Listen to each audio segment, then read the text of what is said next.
Pour l'historien, il est toujours évidemment difficile de tirer à chaud le bilan d'une présidence. Et vous aurez certainement aux États-Unis encore un certain nombre de gens pour vous expliquer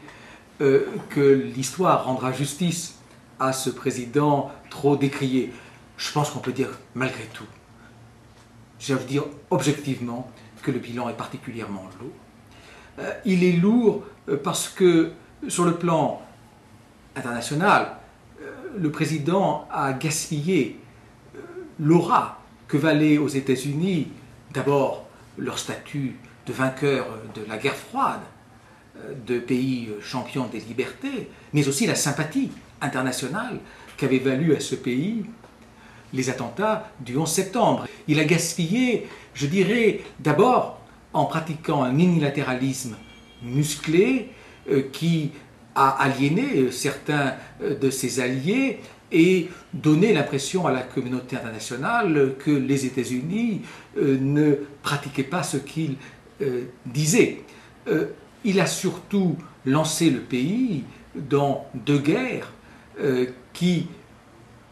ont donné des résultats plus que mitigés. On sait actuellement la situation très dangereuse qui est celle de l'Afghanistan et du Pakistan. On sait que, légèrement améliorée, la situation en Irak reste extraordinairement précaire. Et puis enfin, comment ne pas voir que même un succès américain serait un demi-succès dans la mesure où le grand vainqueur de cette opération semble être l'Iran. Alors, sur le plan intérieur, la détermination de ce président à poursuivre jusque dans ses ultimes retranchements les plus radicaux la révolution conservatrice entamée par Reagan a débouché sur une politique de réduction fiscale presque exclusivement favorable aux plus aisés, sur une dérégulation extraordinairement déstabilisatrice pour le marché financier et sur une approche qui souvent a été ressentie comme celle du My way or the highway, c'est-à-dire au fond vous suivez ou vous dégagez. Et tout ceci a eu des conséquences sur trois plans. Sur le plan politique, ça a été une exacerbation d'une polarisation déjà très forte, tant socio-économique que socio-culturelle, au sein de l'opinion américaine et au sein de la vie politique américaine. Polarisation dont on a vu les retombées négatives et nuisibles dans les grippages dont a souvent fait preuve le Congrès, grippage que une crise financière de la plus grande portée n'a réussi que très péniblement, récemment, on l'a vu, à surmonter. Sur le plan social, cette politique a débouché sur une stratification toujours plus accentuée de la société américaine entre une partie, disons 20% de la société relativement aisée et où d'ailleurs surtout les gains et l'envol des revenus s'est concentré sur les 1% des plus riches, entre à l'autre extrémité plus de 12% d'Américains vivant en dessous du seuil de la pauvreté, et surtout au milieu, une immense classe moyenne qui, sans doute, connaît un niveau de vie supérieur à celui que connaissaient ses parents, mais qui connaît, à la différence de ses parents, une précarité, une insécurité professionnelle qui était inconnue par le passé. Donc du coup, on a finalement, à la fin de ces années Bush, ce qu'on peut considérer comme la fin du moment unipolaire qu'ont paru vivre les États-Unis au début des années 90. Nous avons une Amérique qui est très volontiers décriée dans une grande partie du monde, alors qu'elle était plutôt admirée. Nous avons une Amérique qui a vu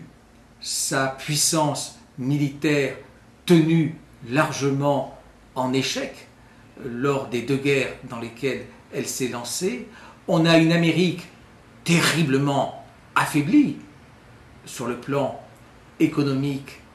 et financier, dans la mesure où elle est extraordinairement endettée et où même la crédibilité de son système financier, qui était une de ses grandes forces,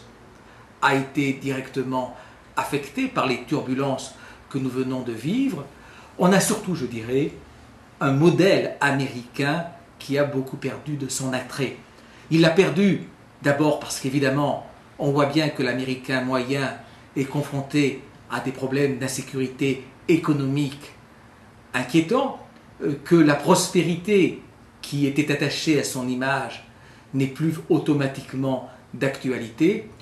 un modèle qui a perdu de son attrait, surtout parce que, à l'occasion de ces guerres, ce qui a souvent été un trait de l'histoire américaine et que cette administration, là encore, a exacerbé, on a vu les libertés qui doivent être la fierté de l'Amérique très largement écornées. On a même vu pire,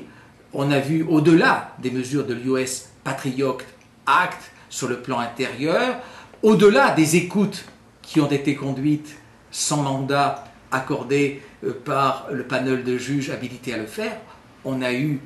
Guantanamo avec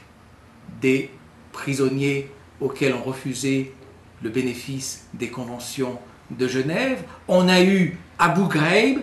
qui probablement a plus fait que Ben Laden pour monter une partie du monde arabo-musulman contre les États-Unis. On a eu les renditions et même la torture directement pratiquée à quelques occasions par des représentants de la plus grande démocratie du monde.